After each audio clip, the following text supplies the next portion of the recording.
Hello there. Thank you for joining us this morning on Review. That's Newspaper Review on High Impact Television. My name is God's Time David, and I will be walking you through stories making rounds on front pages of newspapers in Nigeria and outside Nigeria. Now, quite some stories broke out yesterday, and that story would be an announcement that came from the Minister of Justice and the Attorney General of the Federation, that's Abubakar Malami San. He announced the arrest of IPOB leader Nnamdi Kanu. Now, there are conversations surrounding his arrest. However, the UK government came out to say that he was not arrested in the UK or in England. That is one big story making rounds on front pages of newspapers as other forums, other forums in the East. The Igbo leaders have actually said nothing about this arrest. They are yet to give an official statement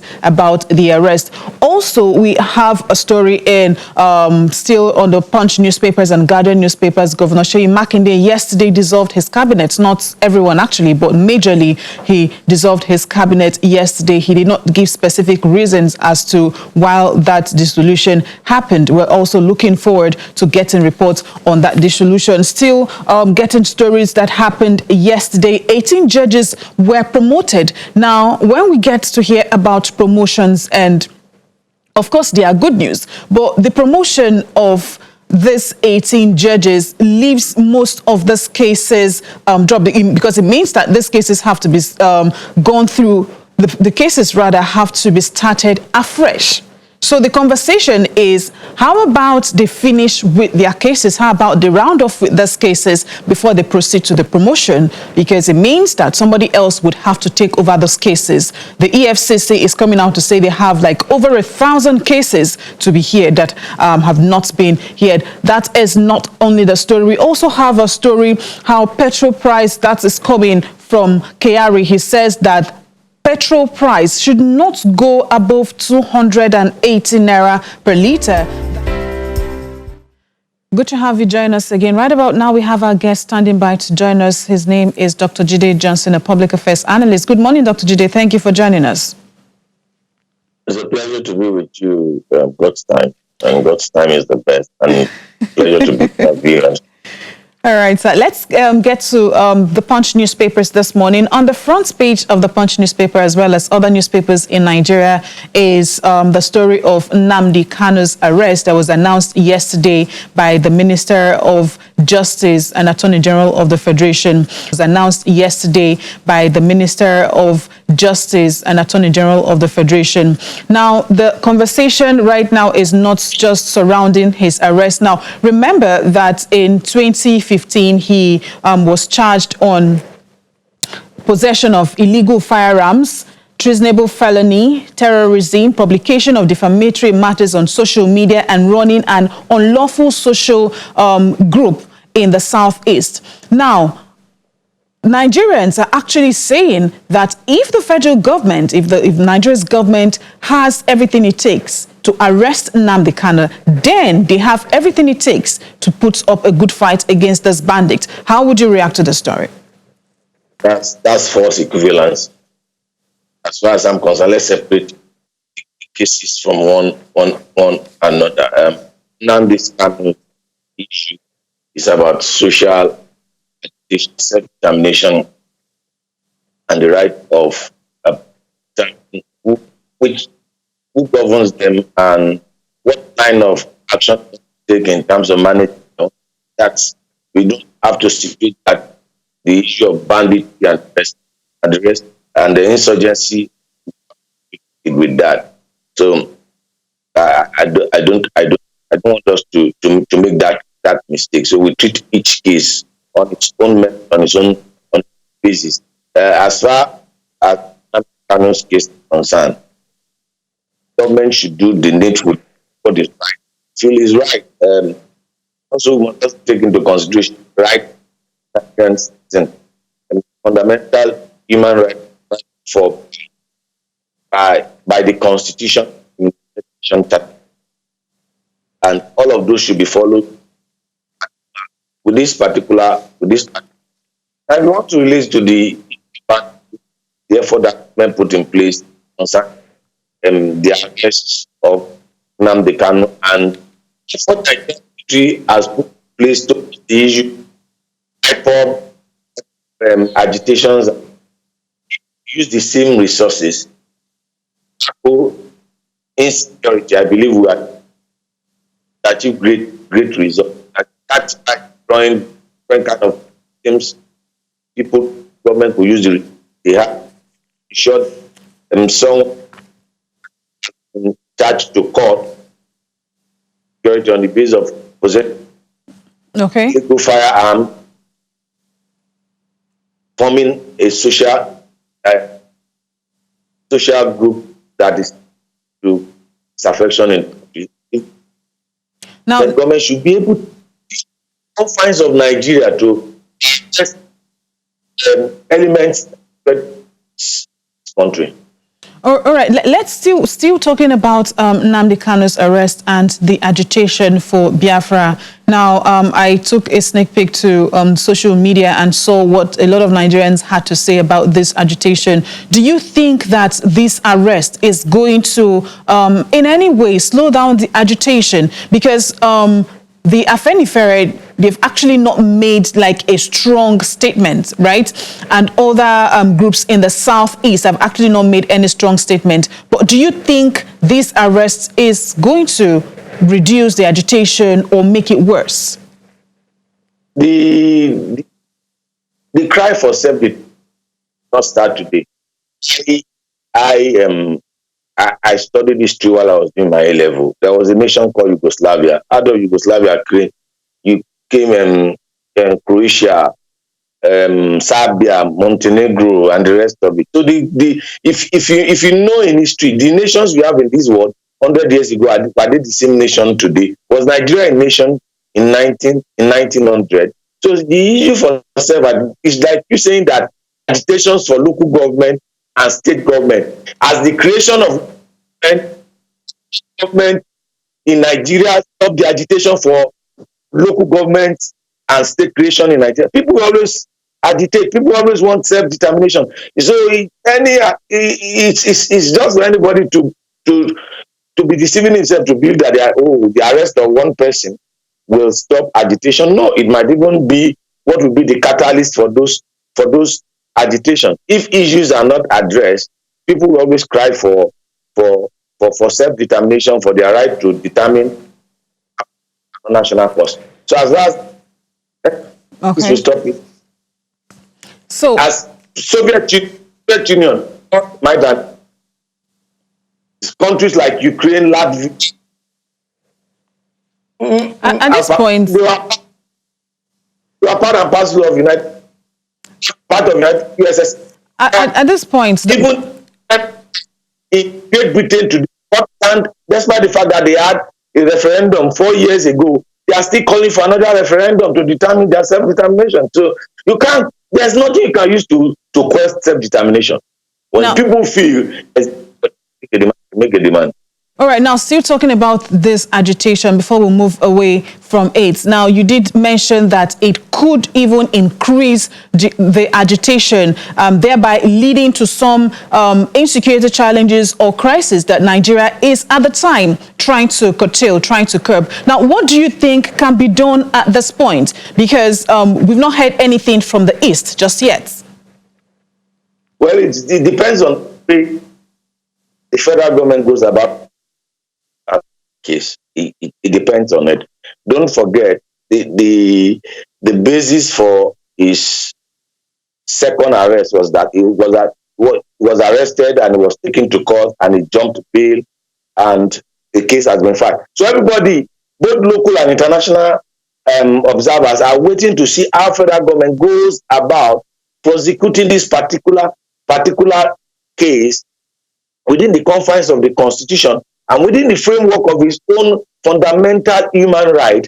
That's what we should look out for, and that will be a determining factor. Now, it's just a quietness after the storm. Everybody is observing how did it happen, what's the next step of federal government, what's the next step that government is going to take concerning this particular case. How is government taking this case, and how is government taking other cases of people that have terrorized this country. I think that moving forward, that will be a determinant of what we used to judge the reaction of Nigerians and what would be to be the reaction of the international community. All right, let's move away from that story to another one that is still on the Punch newspaper. Governor Seyi Makinde yesterday dissolved his cabinet, and one of those he actually let out or let go was his chief of staff, among others. Now, there are reports stating that most of these persons are actually due to leave office, but at least not at the time where he dissolved his committee. He has not given a specific reason as to why he dissolved the cabinet, rather. Now, what's your opinion on this cabinet, on him dissolving his cabinet? What's your opinion? I was talking to my boy yesterday, and I said that, and I've said that over time, that we are practicing civilian administration, not democracy. We are not practicing representative democracy. Most of our elected officials still have this military mentality. Are you getting my point? Constitutionally, you are meant to put in a cabinet to work with you for a certain period of time. Can the governor dissolve the cabinet or replace members of the cabinet without utter dissolution of the cabinet? Dissolving the cabinet is like dissolving himself, because it's a component part of the state executive council. You see, when people dissolve cabinet, they do it as if they are under military administration. Have you ever seen where the Prime Minister of Britain dissolves the cabinet? Once you dissolve the cabinet, you call for election in a parliamentary system of government. Or have you ever seen where the President of the United States of America will call and said, I'm sacking all my executives, flouting constitutional provision? Once you are elected, you must have commissioners and people that will work with you at the state executive council or the federal executive council. These are aberrations. These are the things that we borrow from military regime, and it's antithetical to democratic spirit. And people are not talking about it. Dissolving the cabinet is like dissolving your own government. That's the reality. Okay, it's absurd. It's not nonsense. It's not a fair, but it's an aberration. Dr. Jide, who are charged managing the responsibility? Dr. Jide, Democrats. Yeah, I'm with you. Dr. Jide, please hold that thought. We have Adebiyi joining us from Ondo State this morning. Good morning, Adebiyi. Thank you for joining us. Well, good morning. All right, let's begin with the story. We are already talking about the cabinet. Governor Makinde dissolved his cabinet yesterday. Now, let's get your reaction from it. We have Dr. Jide Johnson on the line as well. Well, good morning, Dr. Jide Johnson. So, I agree with what the gentleman has just said. But the little contribution I wish to make there is there's a difference between parliamentarian system of government and presidential. That Nigeria is wrong. I am not of this opinion that whatever the Britain or America, whatever they are doing, we should not be wholesale. No, that should not be. Where the governor has the right to hire and to fire. And he said something I want us to say. He said, I want to retool my cabinet for the next 2 years.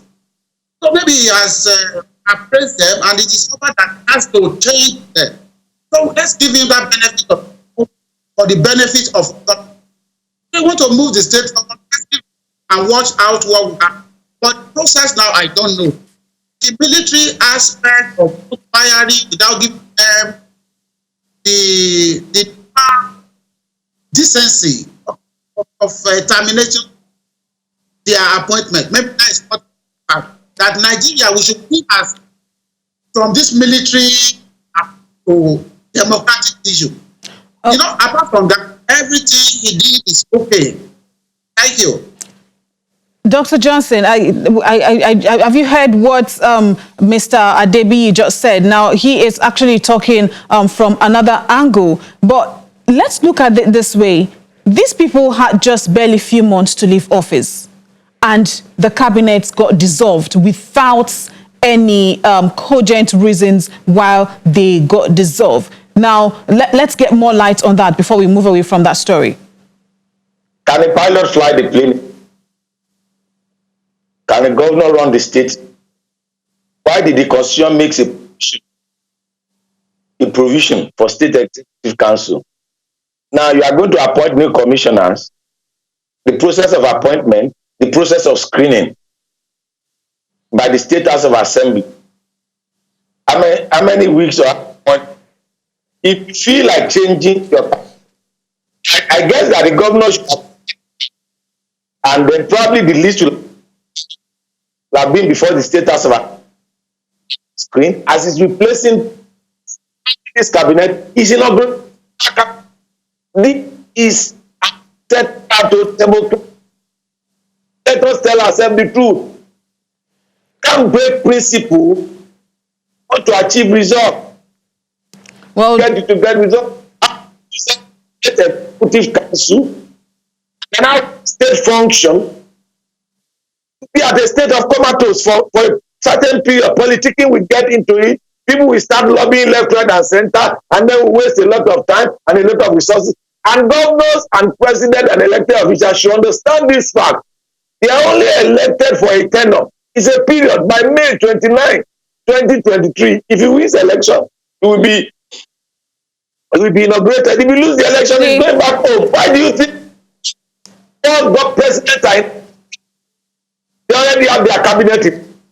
Dr. Jide, let's look forward to an update from Governor Seyi Makinde on the story, and we really hope that, as you've said, the process of re-electing people, inaugurating them, and the rest will take a while. But let's hope that we'll get that. Let's quickly take a look at the story. 18 judges were promoted yesterday, and of course, promotion is good news. But the other angle of the story is that the cases these judges were handling would have to be given to another set of judges to handle, and the EFCC is saying they have over 1,000. This question is for you, Mr. Adebiyi.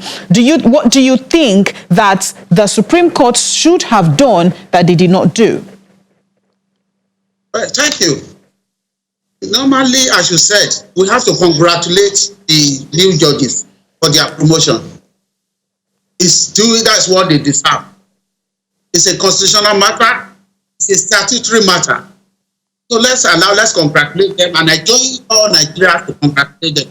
That's one aspect of it. On the other hand, it's about cases. Now, some of the lawyers are raising over 1,000 cases pending before they will reassign all cases. But I want to leave the lawyers to handle that. But what I see there is just problem. They should have a way, or that there will be another constitutional petition for whatever case that any lawyer is handling, or judges rather, pardon me, but irrespective of their proposal, they should be the one to continue handling cases to avoid issues. But I know with time and some of our legislators and whatever, they look at this. As time goes on, arise this, so that whoever that is, whether promotion or not, or whether irrespective of it, the case should not suffer. All right. So that there will not be carriage of just.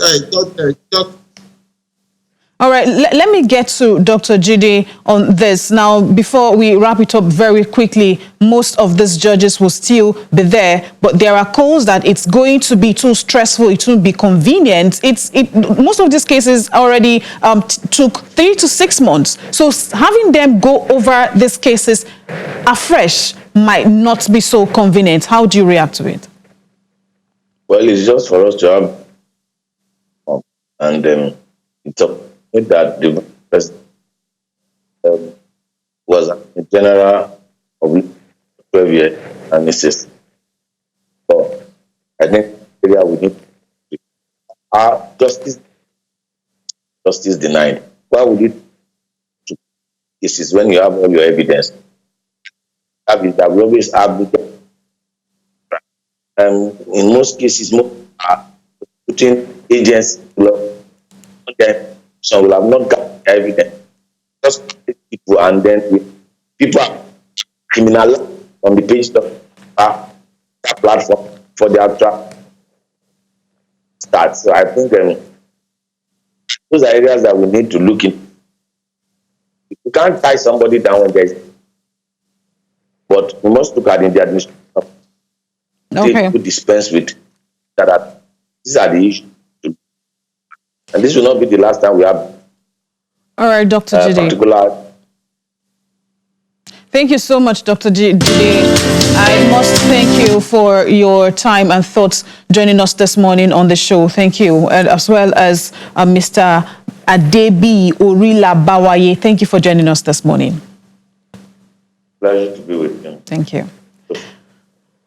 Okay, that was Dr. Jide Johnson, a public affairs analyst, as well as Adebi Orila Bawaye joining us from Ondo State. Thank you. That's the size of the package you can take this morning on Newspaper Review. Remember to join us at 3 p.m. and 9 p.m. for details of the stories and other stories. Please remember to stay safe. Good morning.